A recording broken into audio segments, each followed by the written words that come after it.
Salam əziz müdavimlər. Bugün sizin qarşınızda həm qrammatik bacarıq tələb edən, həm də son vaxtların ən trend olan mövzularından situasiya tipli bir sual ilə qarşınızdayım. Gəlin baxaq bizim sualımıza. Deyir ki, şagird görmədiyi və oxumadığı cümlədə köməkçi nitq hissəsi olduğunu bilir. Həmin şagird bu cümlə haqqında hansı fikirləri əminliklə söyləyə bilər?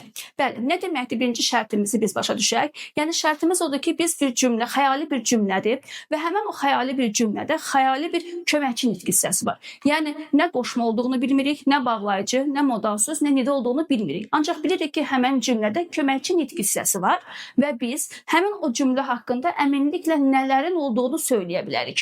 Gəlin baxaq variantlarımıza. 1. Deyir ki, ən az bir söz qrammatik şəkilçi qəbul etməyibdir. Bəli, biz deyirik ki, köməkçi nitq hissələri şəkilçi qəbul etmirlər.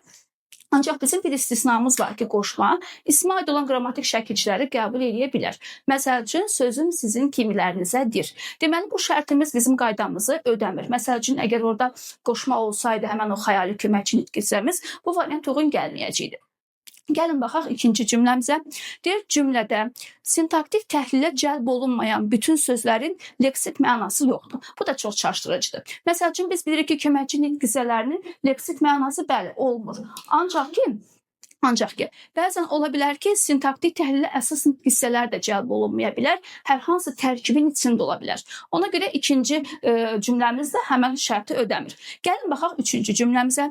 Deyir ki, suala cavab verməyən ən azı bir söz var. Bəli, bu qoşma da olsa, bağlayıcı da olsa və yaxud digər köməkçilər də olsa, bilirik ki, köməkçi nitq hissələri suala cavab vermirlər. Qoşma olsa belə, çünki bilirik ki, qoşma da qoşulduğu sözlə birlikdə suala cavab verir, heç vaxt müstəqil şəkildə suala cavab verə bilməz. Üçüncü cümləmiz bütün yəni bizim bu şərtlərimizin hər birini ödəyir. Baxaq indi dördüncü sualımıza. Deyir ki, leksik mənası olmayan ən az bir söz iştirak edir. Bəli, köməkçi nitq hissələrinin heç birinin leksik mənası olmadığı üçün ona görə dördüncü şərtimiz də ödəyir. Deməli, baxırıq ki, cavabımız burada C variantıdır. Ancaq gəlin beşinci cümləmizi də təhlil edək. Söz yaradıcılığında iştirak edilən sözlərin sayı söz yaradıcılığında iştirak etməyənlərin sayından çoxdur. Xeyr, məsəl üçün cümləmiz ola bilər ki, əlbəttə gələcək. Əlbəttə burada leksik mənası olmayan sözdür, gələcək isə leksik mənası olan sözdür və bərabər x işlənilibdir. Hər ikisi bərabərədir. Ona görə 5-ci şərtimiz ödəmir. Cavabımız oldu 3 və 4 C variantı.